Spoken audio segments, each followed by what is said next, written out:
हैं। कोई कहेगा हम 40 लाख लगा के हैं, कोई बताएगा आपको 50 लाख लगेगा, कोई 70 तक ले जाता है। सारी की सारी डिपेंड कर रही होती है कि आपकी यूनिवर्सिटी फ़ी कितनी लग रही है। बात रह जाती है वो आपने कुछ शॉपिंग करनी होती, शॉपिंग भी एक्स्ट्रा फजूल नहीं करनी होती। अगर 2,30,000 में मिली है तो अस्सलामुअलैकुम एवरीवन, उम्मीद है आप सब लोग ठीक ठाक होंगे। सो वीडियो को स्टार्ट करने से पहले मेरे चैनल को सब्सक्राइब कर दें, इंस्टाग्राम पे मुझे फॉलो कर लें and don't forget to press the bell icon.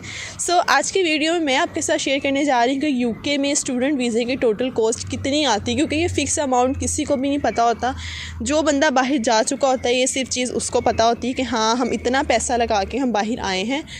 बाकी तो आप हर तरह सुनते हैं, कोई कहेगा हम 40 लाख लगा के आए, कोई बताएगा आपको 50 लाख लगेगा, कोई 70 तक ले जाता है।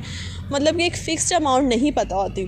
सो मैं आपको इस वीडियो में टोटल स्टार्टिंग टिल एंड आपकी हर चीज़ की फ़ी बताऊंगी कि आपके टोटल लगते कितने हैं और आप कितने लगने ही लगने हैं। कोई भी कंसल्टेंट आपको कहेगा कि हमें एक फ़िक्स्ड अमाउंट दे दो, हमें 80 लाख दे दो, हम आपको इसमें बाहर पहुंचा देंगे, तो फजूल होता है। आपको नहीं पता होता वो कौन से तरीके यूज़ करके आपको बाहर भेज रहे होते हैं। बेसिकली ये मेरे कहने का मतलब है। सो इस वीडियो में मैं आपके साथ सारी डिटेल्स शेयर करूँगी। अच्छा, एक चीज़ मैं सबसे पहले यहाँ पे क्लियर करती जाऊँ कि जो आपके स्टडी वीज़ा की जो कॉस्ट टोटल लगती है ना, वो सारी की सारी डिपेंड कर रही होती है कि आपकी यूनिवर्सिटी फ़ी कितनी लग रही है, कितनी आप यूनिवर्सिटी फ़ी को पे कर रहे हो, कितनी आपसे वो डिमांड कर रही है यूनिवर्सिटी, उस पर आपके बाकी के एक्सपेंस डिपेंड करते हैं। तो यूके का प्रोसेस तो मैंने आपके साथ पहले ही डिस्कस किया हुआ है। सो अगर हम इसकी फ़ीस की बात कर लें, अच्छा मैं जो अपना एक्सपीरियंस शेयर करूँ ना, तो जब मैं यूनिवर्सिटी में सबसे पहले अप्लाई कर रही थी ना, तो हम देख रहे थे कोई सस्ती यूनिवर्सिटी मिल जाए जिसका इनिशियल कम हो। इनिशियल वो होता है जो आपसे वो एडवांस है, सिक्योरिटी फ़ी लेती है यूनिवर्सिटी। तो हम देख रहे थे कि मैक्सिमम हमें ना 4,000 वाली कोई यूनिवर्सिटी मिल जाए जो हमें से इनिशियल ले रही हो, बाकी जो फ़ीस होगी 12-14 पाउंड वहाँ जाके दे देंगे। हमने ये सोच रखा था और ऑलमोस्ट सबकी यही सोच होती है। 80% लोग यही सोचते हैं हमें कम फ़ी वाली यूनिवर्सिटी मिल जाए, लेकिन ये बहुत बड़ी गलती होती है। मेरा उस यूनिवर्सिटी से कैश नहीं आया और शायद एक बहाना ही बनना होता है। तो मैंने जब दूसरी यूनिवर्सिटी में अप्लाई किया तो उसका इनिशियल था 8,000, जो कि उस टाइम पे पाकिस्तानी बन रहा था 30 लाख। हमने उस टाइम पे आज से 6 माह पहले मैंने यूनिवर्सिटी की फ़ी 30 लाख जमा करवाई थी। तो उसके बाद हमारी जो टोटल फ़ीस थी वो हमारी थी 18,000 पाउंड, जिसमें से 8 मैं पाकिस्तान से देकर आई थी। 4,000 की मुझे स्कॉलरशिप मिली थी। इसके अलावा जो 6,000 पाउंड था वो मैंने यहाँ पे यूके में आके पे करना था, जो कि मैं पे कर रही हूँ। ठीक है।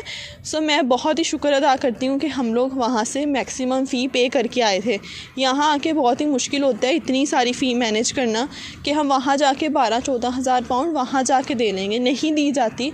सो प्लीज़ अगर आप यूके आने का या किसी भी कंट्री जाने का प्लान करें, I am not talk about only UK, so आप कनाडा, ऑस्ट्रेलिया कहीं भी मूव ऑन कर रहे हैं, सो मैक्सिमम फ़ी अपनी ऑलमोस्ट 60 to 70% जो फ़ी है ना वो पे करके यहाँ से पाकिस्तान में जाएं। मोस्टली लोगों का ये भी बहुत क्वेश्चन होता है which country is best, why not Canada, why not Australia. So अगर मैं कहूँ तो कनाडा एंड ऑस्ट्रेलिया जो है बेटर अपॉर्चुनिटी है एज़ कम्पेयर टू यूके, क्योंकि यूके में हालात वो नहीं रहे जो पहले थे। सो यहाँ बहुत एक्सपेंस यहाँ पे ज़्यादा हो गए हैं, स्पेशली लंदन में। सो मैं आपको यही कहूँगी कि अगर आपके पास ज़्यादा पैसा है, क्योंकि ऑस्ट्रेलिया और कनाडा जाने के लिए आपको खुला पैसा चाहिए, जो सीधी सी बात है, और उसका वीज़ा रेशियो भी इतना अच्छा नहीं। यूके का वीज़ा रेशियो मतलब कि 90% प्लस है कि आपका वीज़ा गारंटी लगता ही लगता है। और ऑस्ट्रेलिया एंड कनाडा का आप प्रोसेस करते रहते हो, एक तो लंबा होता है, फिर आप करते रहते हो एंड पे आके ये होता है कि आपको नहीं पता होता आपका वीज़ा लगना भी है कि नहीं लगना। सो इट्स बेटर कि आप इंतज़ार करने से अच्छा है किसी भी कंट्री में मूव ऑन कर जाओ। यहाँ पर मैं आपके साथ अपनी टोटल कॉस्ट शेयर कर रही हूँ कि 30 लाख मैंने फ़ी दे दी, जो था 8,000 इनिशियल, और मेरे ख्याल में आपको 8,000 इनिशियल, कम से कम 6,000 इनिशियल फ़ी आपको पे करके आनी ही चाहिए। इससे कम कभी भी ना सोचिएगा कि हम 4,000 पे कर देते हैं बाकी वहाँ जाके पे कर देंगे, बहुत ही मुश्किल होता है। अब जो आपने उसके बाद आपने जो काम करना होता है, आपका आ जाता है टीबी टेस्ट। टीबी टेस्ट की पाकिस्तानी फ़ीस आज से 6 माह पहले 15,000 थी एक बंदे की। अब का मुझे आइडिया नहीं है, मे बी 16-17 हो गई हो, लेकिन उस टाइम पे 15,000 थी। उसके बाद जब आप टीबी टेस्ट कर लेते हो, फिर आपके थोड़े बहुत चक्कर लगते हैं। अगर आप लाहौर से काम करवा रहे हो, अगर आप किसी और सिटी से काम करवा रहे हो, तो आपके थोड़े बहुत चक्कर लगते रहते हैं। ठीक है। उसके बाद आ जाती है जी आपकी बैंक स्टेटमेंट, आपने अपनी बैंक स्टेटमेंट रखवानी होती है। अगर मैं यहाँ पे बैंक स्टेटमेंट की बात करूँ तो बैंक स्टेटमेंट जो थी वो मेरी 90 लाख थी, जो हमारे अकाउंट में मौजूद होनी चाहिए थी, और मेरे हस्बैंड के अकाउंट में 30 लाख मौजूद होनी चाहिए थी। ये डिपेंड करता है आपकी बैंक स्टेटमेंट आपकी कि आप किस सिटी के अंदर जा रहे हो। अगर आप लंदन में आ रहे हो तो लंदन के लिविंग कॉस्ट मिला मलू के सारी आपकी बैंक स्टेटमेंट बनती होती है, तो उस लिहाज से हमारे इतने पैसे हमें बैंक में रखवाने पड़े थे। कुछ लोग बाहर से बैंक स्टेटमेंट ख़रीद भी लेते हैं, वो आपका 9-10 लाख खर्चा आपका वो इंक्लूड कर ले, वो भी आपका लगता ही लगता है। इसके बाद जनाब बात कर लेते हैं, जब आपका इंटरव्यू हो गया है, आपने इनिशियल पे कर दिया है, आपने बैंक स्टेटमेंट रखवा दी हुई है, तो आपने देनी होती है visa embassy fees and IHS fees, health insurance fees. उसमें हमारा ऑलमोस्ट 8-10 लाख लग गया था। वो डिपेंड करता है क्योंकि फ़ीसेस जो हैं वो इंक्रीज़ होती रहती हैं। आई गेस 470 IHS फ़ीस चल रही है एंड 700 समथिंग वीज़ा फ़ीस है। इस तरह से आई am not sure about that, आपको नेट पे इसकी फ़िक्स जो अमाउंट है वो मिल जाएगी कि इस टाइम पे इसकी फ़ीसेस कितनी चल रही हैं। जो आपके खर्चे होते हैं जो आपके माइंड में होने चाहिए वो होती है कि अब आपने एम्बेसी की अपॉइंटमेंट लेनी है, उसके पैसे भी लगते हैं। अगर आपने एम्बेसी की अपॉइंटमेंट लेनी है, जल्दी नहीं मिलती है आपको, अर्जेंट के पैसे आपको देने पड़ते हैं, और ब्लैक में भी मिलती है आपको, उसके एक्स्ट्रा पैसे पे करने पड़ते हैं। फिर अगर आप अर्जेंट वीज़ा फ़ाइल करने जा रहे हो तो उसके एक्स्ट्रा पैसे आपको पे करने पड़ते हैं। ये सारी जो कॉस्ट थी कुल मिला के, और इसके अलावा कम से कम आपको 2000 पाउंड आपने अपने साथ भी लेके आने होते हैं। ऐसा नहीं कि आप 500-600 पाउंड ले आओगे और आपका गुजारा हो जाएगा, क्योंकि आपने को इसमें माइंडसेट से आना है कि पहले 2 महीनों में जॉब ढूंढना बहुत मुश्किल है। आपको तकरीबन 2 महीना जो है वो आपने खुद से अपने एक्सपेंस मैनेज करने हैं। यहाँ पे इतनी जल्दी जॉब आपको नहीं मिलती, बहुत लकीस्ट पीपल होते हैं जिनको आते साथ ही जॉब मिल जाती है। 2000 पाउंड एटलीस्ट आपके पास आपके होने चाहिए। बात रह जाती है वो आपने कुछ शॉपिंग करनी होती, शॉपिंग भी एक्स्ट्रा फजूल नहीं करनी होती। बहुत से लोग बहुत सी चीज़ें इकट्ठी करके ले आते हैं। मैं इस पे भी एक वीडियो बनाऊंगी कौन सी चीज़ें नेसेसरी हैं जो आपको लेके आनी चाहिए और किस टाइप की चीज़ें बेसिकली आपको लेके आनी चाहिए। इस चीज़ का आपने माइंड में रखना है कि हमने क्या क्या चीज़ें लेके जानी और क्या क्या चीज़ें नहीं लेके जानी। एक्स्ट्रा लगेज बिल्कुल भी नहीं करना होता अपना, ठीक है। इसके साथ साथ फिर आपकी टिकट आ जाती है।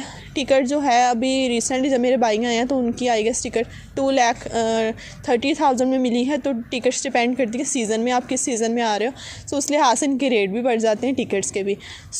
अब जो हमारा टोटल मैं अगर आपको बताऊं वो 70 लाख लग गया था। उस टाइम पे मैंने मास्टर्स में अप्लाई किया था और मेरी जो हेल्थ इंश्योरेंस थी वो 1 ईयर की हुई थी। अगर तो आप बैचलर्स पे आ रहे हो तो आपकी जो हेल्थ इंश्योरेंस है वो 3 ईयर्स की होगी, तो उस लिहाज से आपका 3-4 लाख एक्स्ट्रा लग जाता है। तो आपको ये सारी चीज़ें माइंड में रखनी चाहिए कि हमारे इतने पैसे लगने हैं। और कोई आपको अगर ये ज़माने गए हैं जो जब 70 कह रही हूँ 40-50 लाख में काम हो जाता था, अब ऐसा बिल्कुल भी नहीं है। आपको माइंड में रखना होगा कि अगर आप किसी भी कंट्री मूव करें, मैं तो यहाँ पे आपको UK का बता रही हूँ कि आपका इतना एस्टीमेट होना चाहिए कि आपका 70 लाख लग सकता है। हमारा लगा है, वो इसलिए लगा है हमारा ज़्यादा, मे भी 60 तक लगता हो, लेकिन मेरे भाई का भी 65 लगा है क्योंकि वो बैचलर के बेस पे आया है। मास्टर्स वालों को 60 लग जाएगा, यही है ना। लेकिन आपको ये चीज़ माइंड में रखनी चाहिए, फ़ीसेस जो हैं वो इंक्रीज़ होती रहती हैं एम्बेसी की। ये चीज़ आपके पास एक्स्ट्रा पैसे होने चाहिए। इन सब चीज़ों के लिए आपको तैयार होना चाहिए। बीच में काम फिर नहीं छोड़ सकते। डिपेंड आपकी, मैंने फिर पहले आपको बताया था, आपकी सारी UK की जो कॉस्ट है वो डिपेंड करती है आपकी यूनिवर्सिटी फ़ी पे। आप यूनिवर्सिटी फ़ी कितनी पे कर रहे हो, उस पर ये सारी चीज़ें डिपेंड कर रही होती हैं। और इसके अलावा सारे जो खर्चे हैं वो मिला मिलू के 70 लाख आपका लग ही जाता है। इतना लगना ही लगना होता है, ठीक है। ये थी जो सारी टोटल कॉस्ट, जहाँ जहाँ आपने पैसे अपने इन्वेस्ट करने होते हैं, फिर जाके आपको आपका वीज़ा मिलता है। ये आज की वीडियो थी डिटेल जो मैंने आपके साथ शेयर की। होप्स हो कि मैंने सारे पॉइंट्स क्लियर कर दिए हों। अगर कोई भी क्वेश्चन हो तो आप मुझे इंस्टाग्राम पे टेक्स्ट कर सकते हो, मुझे फॉलो कर लीजिएगा इंस्टाग्राम पे। And don't forget to subscribe my channel. तो मुझे दीजिए इजाज़त, अपना बहुत सारा ख्याल रखिएगा। जज़ाकल्लाह, टेक केयर, अल्लाह हाफिज़।